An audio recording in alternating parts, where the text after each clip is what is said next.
Tô.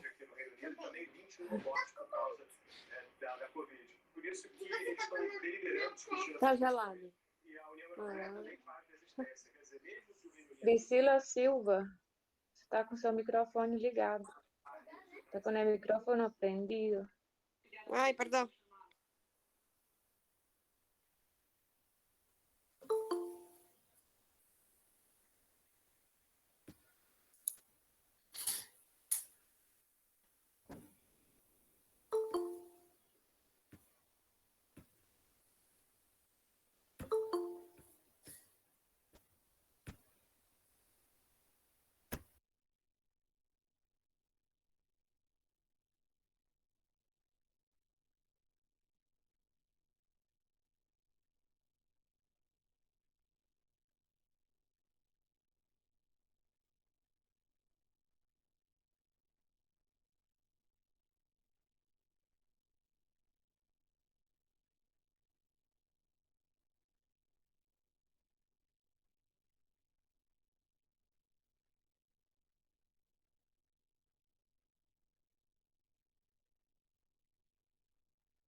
Bueno, buenas tardes de nuevo.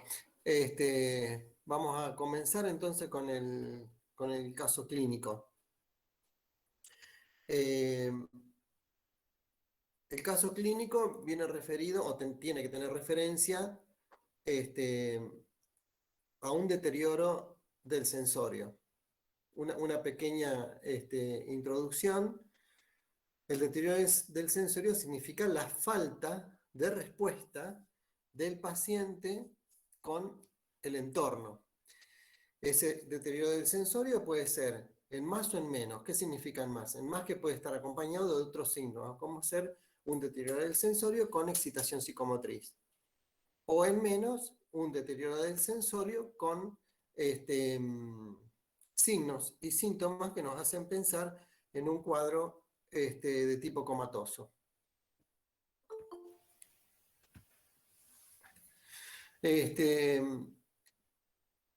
Con respecto al deterioro cognitivo, también se tiene que tener en cuenta dos situaciones. Si el deterioro cognitivo es agudo o si el deterioro cognitivo viene dentro de un proceso de una enfermedad. Entonces, con respecto a esas consideraciones, bueno, vamos a hacer distintos diagnósticos diferenciales para poder llegar al diagnóstico de certeza mediante el examen físico y pedidos complementarios.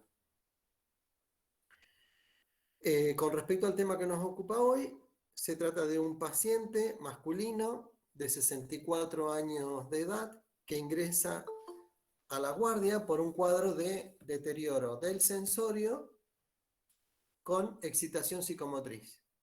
Por eso yo había hecho la aclaración para que se entendiera las características. Entonces, ingresa el paciente, se lo ve con estas características, bueno, y obviamente que el médico tiene que estar averiguando qué es lo que lo llevó a este cuadro de deterioro del sensorio. Entonces, uno tiene que empezar desde lo más simple a lo más complejo. Entonces, un deterioro del sensorio, ¿por qué se puede generar? Uno, cuando está viendo al paciente, lo primero que pide son los signos vitales. Entonces, tensión arterial, frecuencia cardíaca, frecuencia respiratoria, temperatura. Eso es lo primordial para saber de qué tipo de deterioro del sensorio podemos estar hablando. Entonces, si vamos a hacer consideraciones, podemos hacer desde un deterioro del sensorio que tiene sus cimientos en un síncope con características vasovagales o no. ¿Cuáles serían esos síntomas vasovagales? Pregunto si alguno sabe algo como para aportar datos para que esto sea entre todos, digamos. Hipotenso. Puede ser síncope. Sí. El síncope es la característica del deterioro del sensorio. Son las características del síncope. La hipotensión Taquicárdico y taquicárdico, sudoración, perfecto. Y con respecto, hipotenso. sí. Y con respecto a la sudoración. Sudoración fría. Bueno, ¿y qué podemos estar considerando en un paciente que está sudoroso? ¿Qué le puede estar pasando? ¿Cuál puede ser la causa que lo llevó a ese deterioro del sensorio? Puede ser una sepsis. Por eso, pensemos de lo más simple a lo más complejo. Una insuficiencia cardíaca. Un infarto. Como urgencia, un infarto, perfecto. Algo más simple.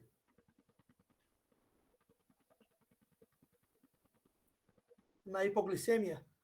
Una hipoglicemia, exacto. Si el paciente es diabético, con más razón. Todavía no dijimos nada de los antecedentes del paciente, pero simplemente como para ir evaluando. O sea, cuando uno está viendo al paciente, directamente tiene que empezar a hacer un ejercicio de diagnóstico presuntivo de qué es lo que le puede estar pasando. Entonces, por eso digo que los signos vitales son fundamentales y si a eso le agregamos, por ejemplo, lo más simple que es un test de Acouchet, una glicemia capilar, que lo vemos en el momento y ya estamos haciendo diagnóstico y ya podemos estar catalogando el paciente con un deterioro del sensorio, que puede ser una cosa simple, o sea, como ser una hipoglicemia. ¿Se entiende por qué estoy diciendo que tenemos que empezar a pensar desde lo más simple a lo más complejo? Porque lo más simple lo podemos resolver en la guardia. Lo más complejo, bueno, si es necesario, ir a terapia intensiva. Si este paciente tiene una hipoglicemia, que es un paciente diabético, lo resolvemos ahí. Vemos de cuánto es la hipoglicemia y si hay que hacer incorporación de hidratos de carbono, sea en forma endovenosa, sea en forma vía oral, de acuerdo a la depresión del sensorio que tenga. Y si vamos un poco más allá, como dijeron, un infarto agudo de miocardio, ese paciente obviamente que tenemos que trasladarlo rápidamente a unidad coronaria. Por eso tienen que ir pensando de lo más simple a lo más complejo, porque no vamos a trasladar un paciente con una hipoglicemia a terapia intensiva. ¿Se entiende? O sea, es el recurso sanitario justamente hay que tenerlo en mucha consideración. Entonces, y más en estos tiempos que están corriendo, o sea, tenemos que preservar, digamos, las áreas críticas para realmente pacientes críticos. Entonces, todo lo que podamos resolver de deterioro del sensorio en la guardia, lo solucionamos en la guardia. Bien, otra cosa que puede corresponder, sumamos, no es del caso clínico, simplemente estoy diciendo con respecto a la presunción del cuadro sincopal, de un síncope, como dijeron, como diagnóstico diferencial. Entonces, si se trata de un paciente joven entre 18 y 20 años, ¿qué podemos considerar como causal de su síncope? Intoxicación del alcohol. ¿Cómo? Medicamentosa, Sí, Consumo de algún ilícito. exacto. cocaína, por Síndrome ejemplo. hipotensivo. O un síndrome hipotensivo, exacto. O hipoglucemia antes también, ¿no? Intento de También, suicidio. pero bueno, ya lo habíamos estado hablando. Pero bueno, sí,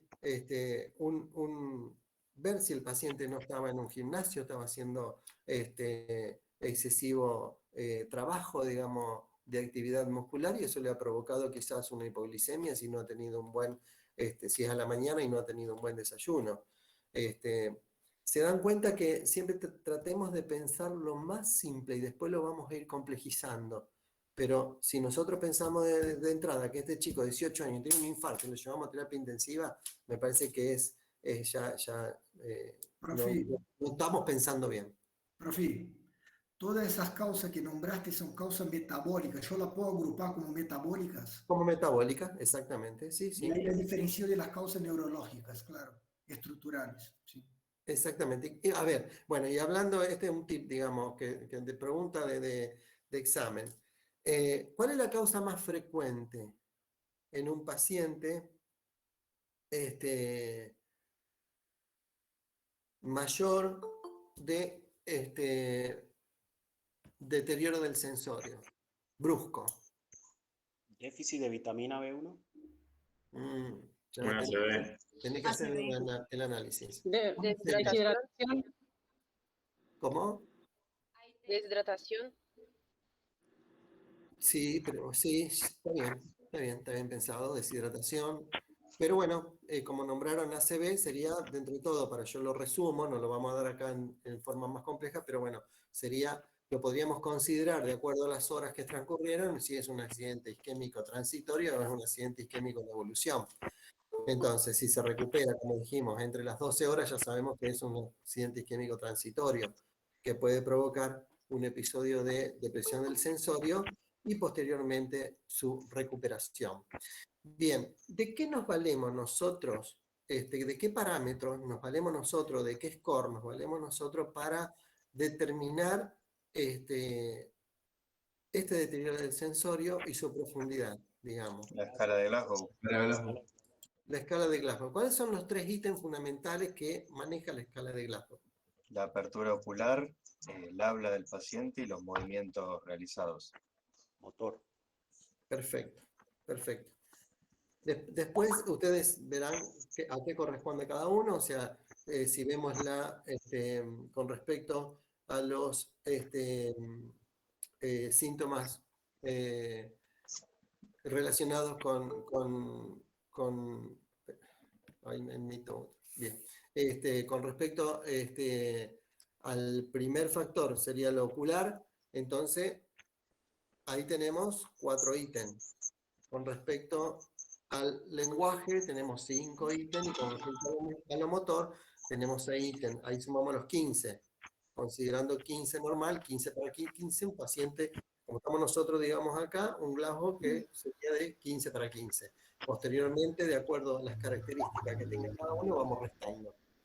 Pero bueno, el Glasgow es muy importante para determinarlo y para tener en cuenta si ese paciente está en un deterioro del sensorio, del cual me está diciendo que me tengo que apurar con las cosas, o puedo esperar y pedir todo lo que sea necesario dentro de la guardia. Si es un paciente mayor que tenga también un cuadro de deterioro del sensorio, una pérdida de conocimiento, ¿qué podemos estar considerando? Paciente de, digamos, 65 años.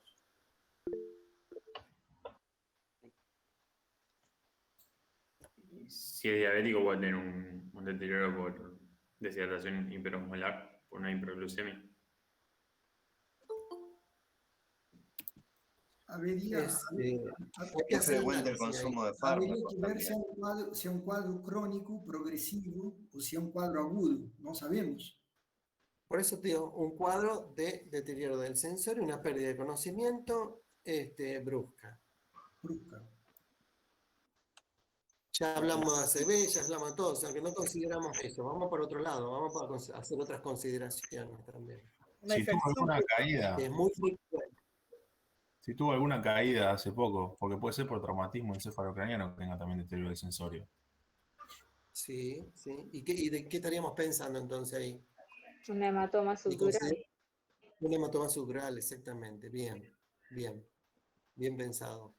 Pero bueno, en este paciente, tenemos a todo el paciente que ingresa, chicos, eso no se olviden, por eso yo insisto con eso y en el examen final pregunto siempre. ¿Qué es lo fundamental que le preguntan a la enfermera? Porque eso es trabajo de la enfermera. A ustedes lo llaman y dicen, doctor, hay un paciente en la guardia. Bien. ustedes tienen que estar automáticamente, ¿cuáles son los signos vitales? Lo primero le tienen que preguntar a la enfermera, porque la enfermera lo recibió, y lo primero que tiene que hacer la enfermera es medir los signos vitales. Por eso digo, tensión arterial, frecuencia cardíaca, frecuencia respiratoria y temperatura. Entonces, si dice, me parece que está un poco lento el pulso, bueno, entonces perfecto, ya tenemos un dato, vamos y tomamos el pulso y vemos cuánto tiene. El paciente puede tener un bloqueo AB completo y el paciente estamos pensando que tiene cuestiones neurológicas, que tiene una ACV y en realidad lo que está teniendo es un bloqueo cardíaco. Entonces, por eso digo, ese paciente va más rápido a terapia intensiva, a unidad coronaria, porque hay que ver si necesita un marcapaso transitorio ya o puede esperar el marcapaso definitivo estando internado. Ese juego tienen que tener, o lo que nosotros les pedimos desde el punto de vista de la clínica, de lo que ustedes tienen que manejar, cuestiones rápidas y diferenciar cuadros. Para eso son estos casos iterativos.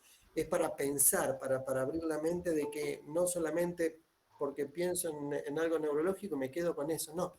Tenemos que sacar anteojeras y ver el espectro de todo lo que podemos manejar. El paciente es un todo, no es neurológico puro, no es cardiológico puro, no es gastroenterológico. Tiene un montón de cosas y entre medio de esas tenemos que andar averiguando qué es lo que le está pasando. Bueno, entonces, resumiendo y volviendo al paciente, habíamos dicho 64 años, masculino, que había ingresado por un cuadro de deterioro del sensorio con excitación psicomotriz. Bien, el paciente está estabilizado. Empezamos a preguntar ¿cuándo había empezado? Empezó en forma hace aproximadamente 2 horas de su ingreso a la guardia de terapia. Y bueno, y bien, ¿qué es lo que le ha estado al paciente? ¿Tenía algún estado de comorbilidad previa, por ejemplo, que nos esté indicando a nosotros? O sea, ¿cuáles son los antecedentes patológicos personales que tiene este paciente? Este paciente es hipertenso y al mismo tiempo es un insuficiente renal crónico, no en tratamiento hemodialítico, pero que maneja una creatinina de 2,40. O sea que está ahí medio al borde de llegar en un futuro a una diálisis. Pero por el momento, digamos, con la cifra de creatinina todavía lo podemos esperar. El paciente está orinando, así que por lo tanto no es mi problema, digamos, en este momento su insuficiencia renal. Lo tomo como antecedente, pero no porque lo tenga que tratar en este momento. Bien, ¿qué otras consideraciones hacemos con respecto a lo que pueda tener el paciente? Bueno, y este paciente lo que nos vienen a decir, o lo que nos vienen a comentar, es que el paciente tiene un adenocarcinoma de parótida poco diferenciado, que fue tratado con cirugía, con radioterapia y quimioterapia. El último pulso de quimioterapia fue hace 6 meses. Y posteriormente se le hizo una tomografía y se encuentran metástasis en base de cráneo y dudosa en columna vertebral. Eso es todo lo que nos refieren con respecto a este paciente. Bien. Entonces, hagamos otra consideración. Volvemos a los signos vitales del paciente. Dijimos la tensión arterial, la frecuencia cardíaca, la frecuencia respiratoria y la temperatura. Si este paciente tiene estos antecedentes y estoy pensando, hay un dato que me estoy guardando, me estoy guardando para que ustedes piensen, pero si no, el caso se cierra muy rápido. Pero hace a la cuestión de base. Pero yo para hacer otras disquisiciones diagnósticas. Entonces, si a este paciente le sumamos que en el examen físico le encontramos que tiene temperatura, ¿qué es lo que podemos considerar con respecto a su deterioro del sensorio? Más temperatura. Una meningoencefalitis. Una meningoencefalitis, ¿qué más? Una sepsis. Una sepsis. O sea, si partimos de algo que se puede hacer sordo en los adultos mayores, puede ser también una infección urinaria. Una infección urinaria, sí.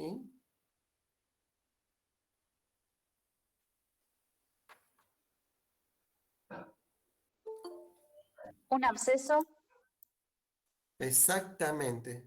Bien, porque muchas veces uno pregunta en el examen y nunca dicen abscesos, y los abscesos son muy frecuentes. Así que, bien por la presunción diagnóstica. Nunca lo comentan el absceso como causa de infección del sistema nervioso central. Está bien que tiene que ser algo más que puede o no dar síntomas focales, pero en su inicio puede ser un cuadro de deterioro del sensorio. Bien, si tenemos este paciente que pensamos que tiene alguna cuestión, ya sea una sepsis, ya sea un absceso, ya sea una meningoencefalitis, ¿qué es lo que hacemos como metodología como para tratar de diagnosticar lo que estamos pensando? Cultivo. Laboratório, hemocultivo, urocultivo y punción lumbar. Una punción lumbar, bien. ¿Qué precaución tenemos que tener frente a una punción lumbar? Habría que hacer un fondo de ojo. La hipertensión endocraniana puede ser. Por eso está bien lo que dijeron, un fondo de ojo. Por eso hay que hacer antes una tomografía. En el fondo de ojo vamos a ver si la papila viene de bordes netos, si vemos que no hay edema de papila, obviamente que eso nos da un poco de tranquilidad y podemos hacer una punción lumbar. Si el paciente está con un edema de papila, entonces ahí sí podemos hacer una tomografía y entonces podemos tener más tranquilidad para ver si el paciente está con hipertensión endocraniana o no, como lo sugirieron, que me parece correcto. ¿Estamos hasta ahí? Otra de las cosas que se preguntan en el examen, ¿cuál es el líquido cefalorraquídeo normal? Los valores. Tenemos que considerar presión. La presión creo que es de 9 a 12 milímetros de mercurio, ¿puede ser? O a 20. Primero hago la aclaración porque nosotros, primero, bueno, quizás no sepan cómo se mide, pero bueno, se coloca la aguja de punción lumbar. Cuando extrae el líquido se coloca una guía de suero que tiene aproximadamente 60-70 centímetros. Entonces eso se pone a nivel del paciente y de ahí vemos los centímetros que va subiendo. Entonces no lo estamos midiendo con milímetros de mercurio. La presión del líquido cefalorraquídeo se mide en centímetros de agua. ¿De acuerdo? Porque es la columna que vamos viendo y la medimos. ¿Cuánto tiene? Es hasta 20 como normal. Por arriba de 20 estamos diciendo que tiene que es un líquido que está hipertenso. ¿Mm? Bien, ¿qué característica tiene el líquido?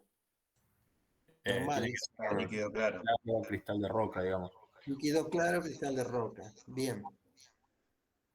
Tiene que tener una glucosa del 50% o más de la glucemia del paciente, o sea, tomada previamente a hacer la punción. Bien, eso es justamente, eso no hay que olvidarse. Cuando uno determina que va a hacer una punción lumbar, tiene que pedir la rutina primero de pedir para cotejar después una rutina, obviamente, y entre ellos la glicemia. Perfecto. Bien, ¿qué otra cosa más consideramos en el líquido cefalorraquídeo? La presión, el color, la glucorraquia. La celularidad. La celularidad. ¿Cuánto tiene de celularidad? Más de 5, me parece, por campo. Más de 5 microlitros. ¿No? Y el 70% tienen que ser mononucleares. Linfocitos. ¿No sería linfocitos. Menos de 5. Hasta 5 leucocitos por campo. Menos 2 a 3 por campo. Pueden ser polimorfos, pueden ser linfocitos, son 2 o 3 elementos que está permitido que estén en el líquido cefalorraquídeo como parámetro o valor normal. ¿Mm? Bien, ¿y qué otra cosa más vamos a medir? Las proteínas. Las proteínas. Las proteínas. ¿Y cuánto es la proteína? ¿De 15 a 45? 15 a 45, Correcto. Miligramos. Bien. Gramos sobre Entonces, mililitros. miligramos por litro. Miligramos, sí. Por litro. Ah, ok. Bien, las diluciones las hacen en el laboratorio, o sea, nosotros vemos el resultado, pero las diluciones se hacen allá. Bien, entonces, un paciente con esas características que tiene fiebre y estoy pensando que tiene, bueno, un cuadro infeccioso, teniendo este parámetro, sabiendo este parámetro de líquido cefalorraquídeo normal, si viene alguna alteración, ya sea en el número de celularidad, por ejemplo, si tengo 2.500, 3.000 elementos, ¿qué puedo estar pensando?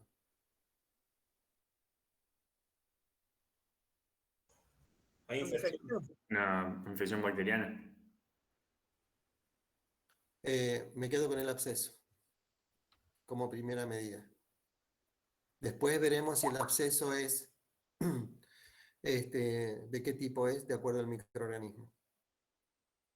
¿Mm? Bien. Y si tiene 300 elementos, ¿qué puedo estar pensando? Y algo viral. O sea, una meningoencefalitis.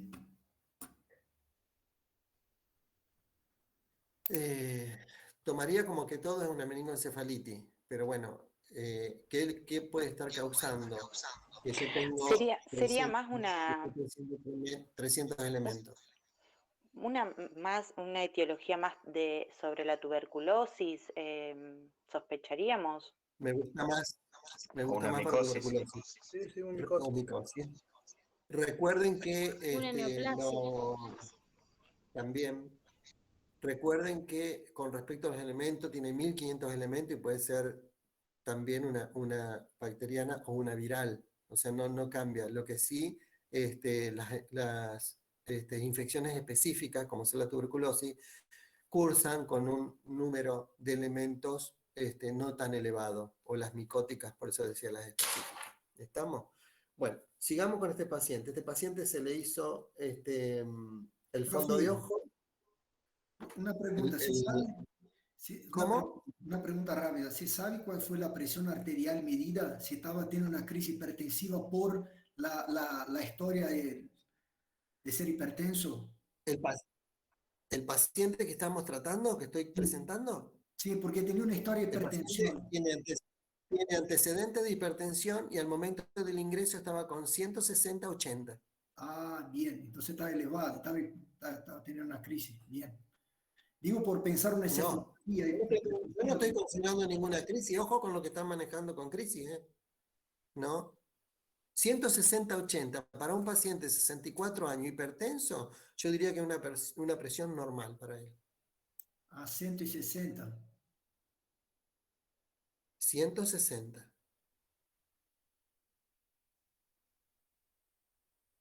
¿Alguien está en desacuerdo? Lo discutimos. Perdón, ¿cómo dijo doctor que 160 era una presión normal para este paciente? Para este paciente de 64 años con antecedentes de hipertenso medicado, sí. En el momento de tener el deterioro del sensorio, yo lo considero con parámetros estables, dentro de lo normal. No lo considero un hipertenso al paciente con esos valores. ¿Cuál es el valor de hipertensión arterial?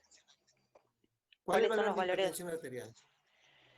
Bueno, el valor normal es 120/80. Ese es el valor normal. Para hipertensión, ¿Cuándo considera un paciente hipertenso?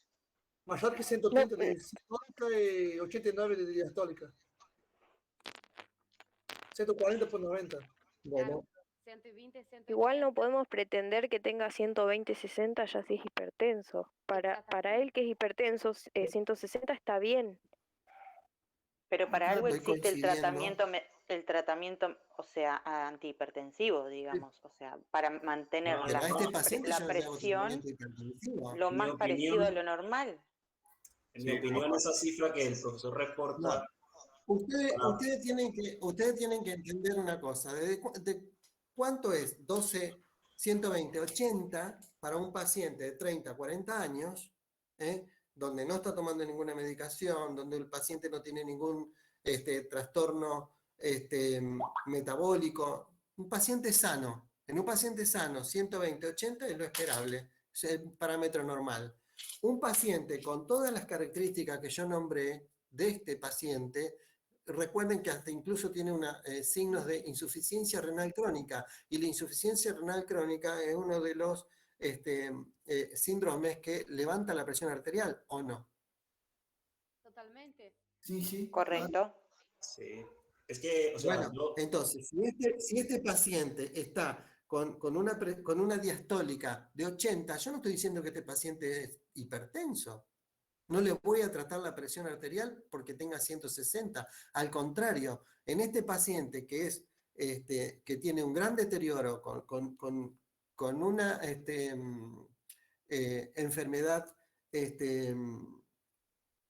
con un cáncer de parótida, con insuficiencia renal, que tenga 12,8, porque estamos considerando que su árbol arterial no está en buen estado.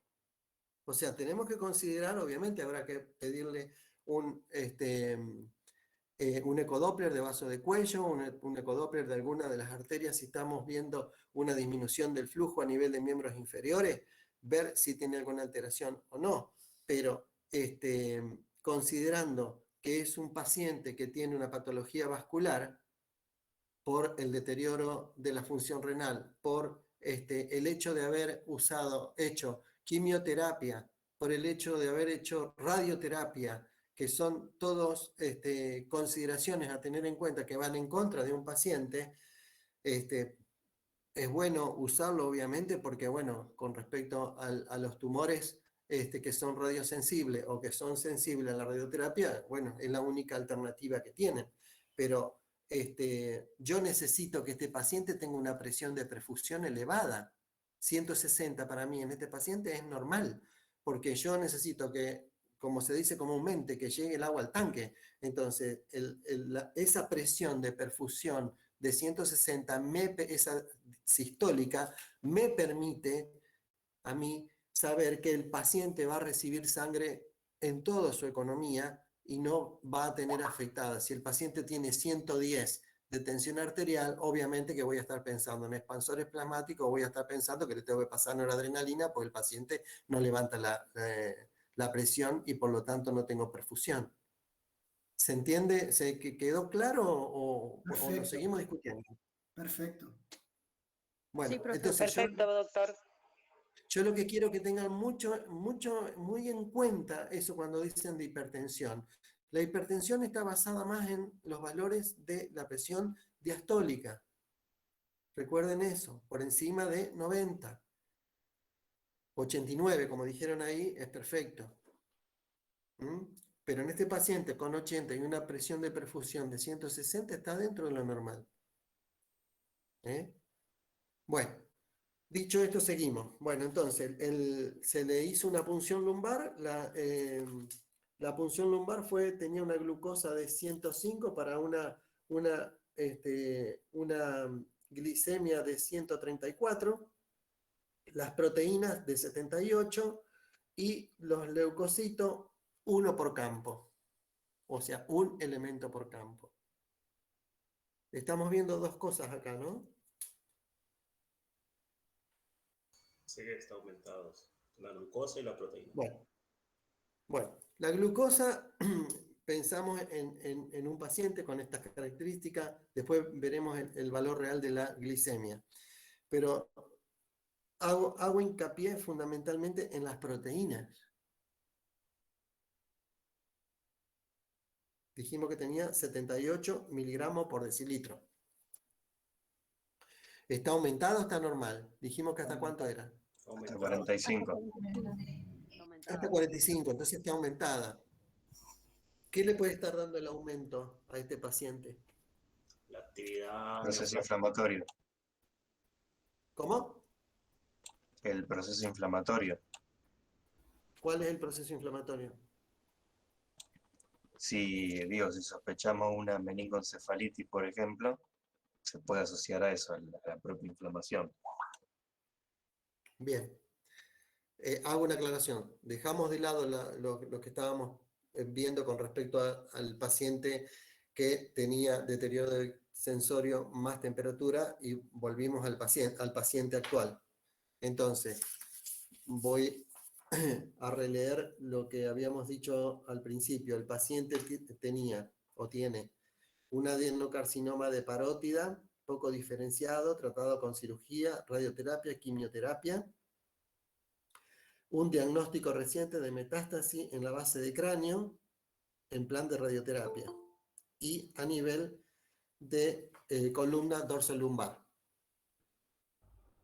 Claro, eso, la actividad neoplásica es la que está haciendo el aumento de las proteínas y la glucosa por la demanda que requiere el tumor para crecer y obviamente para diseminarse.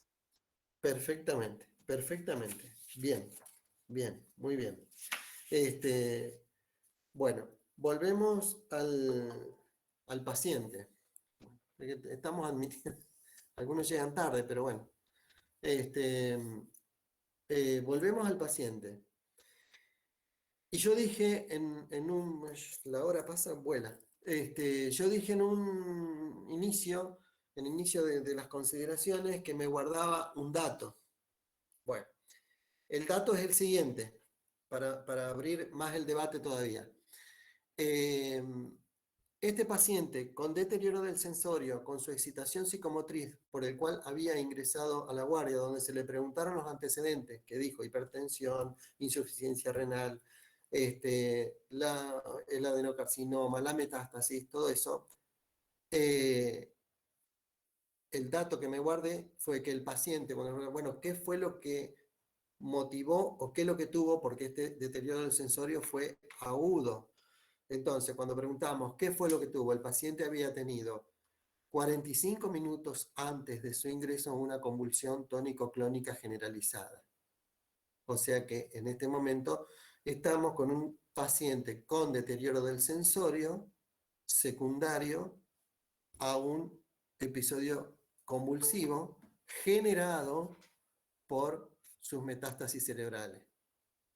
Digamos, ese sería la conclusión de cierre del paciente. Pero bueno, hasta llegar a eso hay que hacer un largo camino y fundamentalmente con respecto a pensar en que el paciente puede tener miles de razones para tener un deterioro del sensorio. Entonces, si nosotros decimos, bueno, el paciente tuvo una convulsión en muchas guardias, por ahí dice, bueno, sí, un epiléptico ya está, una epilepsia secundaria a sus tumores, listo, ya está, y no se estudió más nada. Pero no, este paciente hay que seguir estudiándolo, hay que ver por qué, cómo sigue si bien sacarlo de su deterioro del sensorio, cuál sería la forma de sacarlo de ese deterioro del sensorio, o con miras a que no vuelva a repetir el mismo cuadro, que es lo que tendríamos que estar considerando o pensando como medida terapéutica. ¿Se entiende la pregunta? No, profe, ¿puede repetir? Yo tengo al paciente con un deterioro del sensorio secundario a una crisis convulsiva que tenemos de base, que tiene metástasis cerebrales. ¿Cómo hago yo prevención de que el paciente no tenga más convulsiones o que tenga menos? Opino yo que sería hacer un ajuste en cuanto a la quimioterapia, la radioterapia, porque es la que está siendo inefectiva. ¿No sería el control de la hipertensión que tiene endocraniana, hacer el control de eso? Y si no, darle fármacos anticonvulsivantes. Exactamente. Ácido Todo valproico. paciente que tiene una causa fundamental de producción de convulsiones, lo tenemos que tratar. O sea, no le podemos sacar la metástasis. Sí podemos hacer el tratamiento de quimioterapia, de radioterapia, lo que sea, pero la metástasis, o de cirugía, pero la metástasis todavía la tiene, o sacada la metástasis le va a quedar una irritabilidad neuronal al paciente por extirpación de parte del tumor con parte del tejido nervioso. Entonces, por lo tanto, va a quedar un foco irritativo que puede ser permanente o no, pero mientras tanto yo lo tengo que tratar. Entonces, tengo que hacer profilaxis con medicación anticonvulsivante. ¿Puede ser este paciente. ¿Cómo? ¿Puede ser las benzodiazepina en este caso? Las benzodiazepinas son para uso agudo, no para uso crónico. ¿La fenitoína o los barbitúricos entonces? Barbitúricos tratamos de no, en menos en este paciente que ya ha tenido una base de deterioro del sensorio. Prefiero empezar con fenitoína, que es una de las más drogas de primera línea para el uso de este tipo de paciente. ¿Por qué? Porque al mismo tiempo la fenitoína actúa sobre actividad focal o generalizada, o sea que si este paciente, obviamente que tenemos que hacer un electroencefalograma, si el electroencefalograma me viene focal, le doy fenitoína, ya le puse fenitoína, digamos, en la guardia, y si el paciente tuvo, si el paciente tuvo un proceso focal y lógicamente de primera elección le vamos a dar la fenitoína, o generalizado también si ha tenido un paciente con una meningoencefalitis que ha presentado convulsiones, también lo dejamos como prevención con fenitoína. Después veremos si, porque las drogas de acuerdo al paciente pueden actuar o no. Eso después lo veremos con la evolución, con el tratamiento y con los dosajes de droga en sangre para ver cómo seguimos con este paciente. Pero bueno, una de las primeras consideraciones a tener en cuenta en este paciente es administrar una droga anticonvulsivante. Si no, va a estar recurriendo permanentemente a la guardia.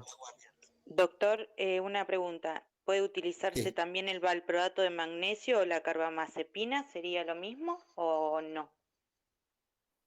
El ácido valproico, el valproato, se usa más para generalizadas. La carbamazepina es también de primera elección para las crisis focales o focos de irritabilidad. Entonces la carba sí la podríamos usar. Carbamazepina o fenitoína de primera línea. Bien. Yo no digo que el valproato no actúa sobre los pacientes que tienen una metástasis cerebral y hace convulsiones. Pero en neurología pensamos primero las drogas de primera elección y después, si esas no se pueden usar o no son efectivas, pasamos a la de segunda elección. En este caso, el ácido valproico para la metástasis sería de segunda elección y tercera elección el levetiracetam. Una de las drogas un poco más nuevas. Bien. Bueno, conclusión. El paciente no era pasible de cirugía, tenía esas metástasis a nivel de fosa posterior, donde estaban bastante profundas. Entonces el hecho de hacer cirugía a ese nivel, si uno hace cirugía en un paciente que tiene metástasis profunda, tiene que arrancar la mitad del cerebro, o sea que queda un paciente que no, sin ninguna calidad de vida. Entonces, incluso son tan profundas que pueden deformar hasta la fosa posterior, tronco encefálico, hace una hernia insular y el paciente puede morir. Entonces, se tomó un tratamiento un poco más paliativo, se hizo quimioterapia y radioterapia. El tumor de parótida es por lo general bastante radiosensible, entonces se pudo, cuál es la función, digamos, de los citostáticos y la radioterapia en este tipo de lesión, tratar de disminuir el tamaño de las lesiones, cosa de que la irritabilidad a nivel neuronal no sean tanto, no produzcan demasiada hipertensión endocranial, que también me puede llevar a una herniación y muerte del paciente. Así que se eligió ese tipo de tratamiento. Aparte, esa insuficiencia renal que el paciente lo tenía, apareció posterior a la quimioterapia, o sea que la quimioterapia es en parte la responsable de esa disfunción a nivel renal. Entonces también estábamos con la mirada puesta ahí, por lo tanto se eligió, por eso digo, más el tratamiento de radioterapia, porque la quimio sería justamente poner en jaque al riñón que ya venía con deficiencias. Bien, bueno. Entonces, esa es la conclusión del cuadro clínico del paciente, de cómo un paciente con un deterioro del sensorio puede tener o venir ya con un diagnóstico puesto, y lo que estamos viendo o lo que estamos considerando son las complicaciones generadas por esa patología. Pero bueno, también tenemos que tener en cuenta que con respecto al deterioro del sensorio tenemos un montón de patologías que, si bien pueden estar asociadas, como el caso de la hipoglicemia en pacientes diabéticos, en los cuales se les bajó el nivel de glicemia en sangre, o aquel paciente que tuvo un susto, por ejemplo, y tuvo un síncope. Por eso hoy refería con respecto a la edad, que se me pasó, ahora lo vuelvo a traer. Dentro de la clasificación están muy en cuenta los síncopes infantojuveniles. Los síncopes infantojuveniles son los que se pueden generar desde el paciente o el joven que le van a sacar o le van a hacer una extracción dentaria, una extracción de sangre, y que posteriormente a dicho procedimiento se ponen pálidos, se le baja la presión, se quedan todos sudorosos y pierden el conocimiento. Por eso insisto que siempre tenemos que ir de lo más simple a lo más complejo. No olvidarse también que un paciente con un infarto de miocardio también puede empezar con un deterioro del sensorio, y sumado signos o síntomas vasovagales. Yo siempre insisto que tenemos que ver al paciente en un todo, no sectorizado, no porque el paciente tiene una cuestión neurológica, va a ser neurológico puro. No, este paciente ingresó por un cuadro que podría corresponder a un cuadro neurológico, pero al final era una cosa totalmente diferente. Si bien tenía compromiso del sistema nervioso central, pero su origen no era ese. Por eso te hago la pregunta, profe, de eso, Sí. porque en el examen físico se tiene que buscar, por ejemplo, un foco neurológico ahí también para descartar otra cosa en el examen físico. Exactamente, exactamente. Por eso dije que al paciente hay que ver desde los signos vitales hasta verlo en forma completa. Yo, por eso aclaré que en este momento el paciente había ingresado con un cuadro de deterioro del sensorio con una excitabilidad. Esa excitabilidad significaba que, bueno, que daba manotazo, patada, o sea que tenía, no se objetivaba, digamos, un foco motor.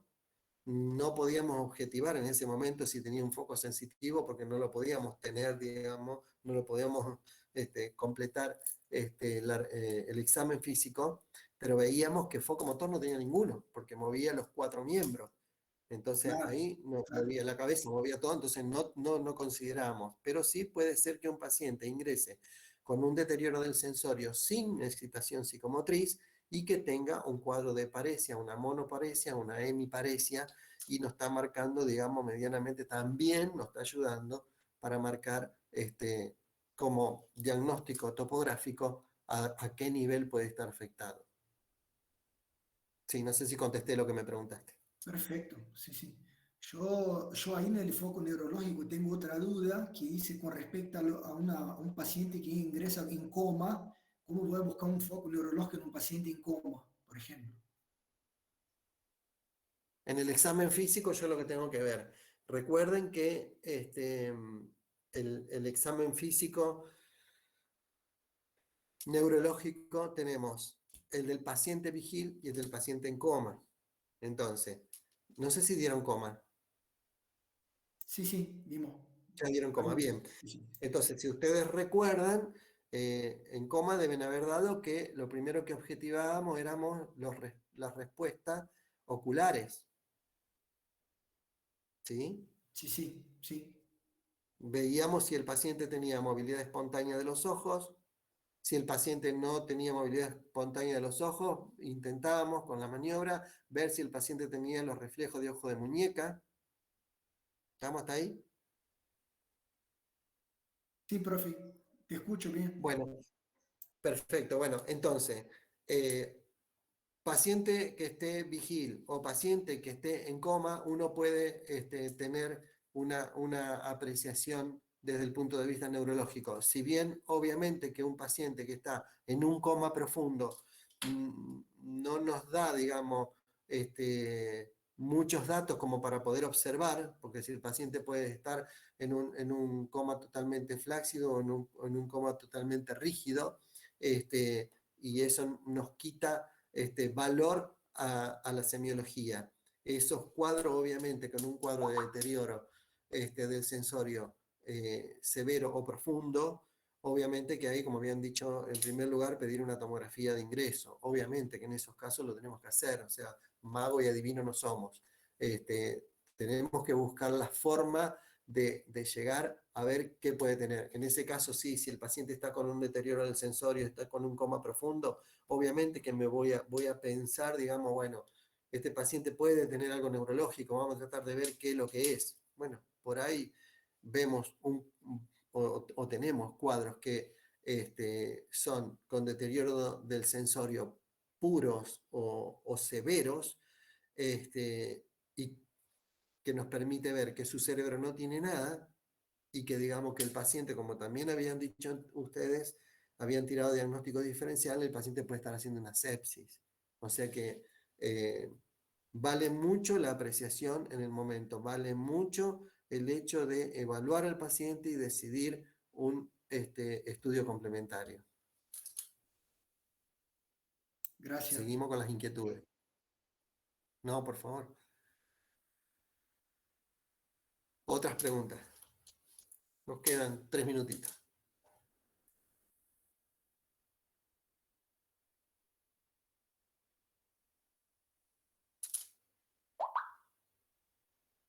Profe, una pregunta. Bueno, espero que...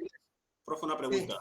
Sí. De manera muy práctica, ¿cómo nos podría explicar cuando el compromiso es supratentorial e infratentorial?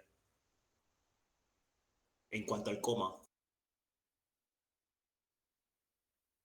Y bueno, como por eso pregunté si habían tenían la clase de coma, porque ahí deben haber explicado qué es lo que veíamos justamente. Es para dar una clase lo que me estás preguntando, no es para una respuesta rápida, pero justamente a través de los reflejos oculares, los reflejos vestibulares, vamos tratando de determinar si es supratentorial o infratentorial, eso sí. Pero es muy amplio, digamos, para poder responder en 2 minutos. Es dar la clase de coma. Vale, profe, gracias. Profe, yo tengo una pregunta. Podemos ver una situación de que ese paciente ya estaba con un anticonvulsivante y, bueno, él empezó a convulsivar igual y entró en toda esa situación que hablamos. ¿Qué tengo que hacer entonces? ¿Tengo que cambiar la medicación o aumentar la dosis del que él ya está tomando? Por ejemplo, está tomando levetiracetam. ¿Tengo que aumentar su dosis o cambiar para fenitoína, por ejemplo? No, el paciente está internado. Entonces, digamos, cuando el paciente lo tengo internado, el paciente es mío y lo tengo ahí. Entonces, no se me va a escapar. Si yo tengo que sus funciones cardiorrespiratorias están conservadas, no hay compromiso de la vida, listo, me permite estudiarlo. Entonces, ¿qué hago? Dentro de toda la rutina le pido el dosaje de droga en sangre. Si él está tomando levetiracetam, si está tomando fenitoína o carbamazepina, yo le pido el dosaje de esa droga en sangre. Entonces me viene el informe y yo sé si está en rango o no con respecto al valor terapéutico que tendría que tener esa droga. Si hablamos de fenitoína, por ejemplo, el rango estaría entre 4 y 12. Si el paciente tiene 3, obviamente que estoy diciendo el rango está por debajo del nivel efectivo favorable para el paciente. Entonces ahí directamente le aumento, ya considerando que, de acuerdo a la dosis que tenga, considerar que pase el rango de 4 del piso, digamos.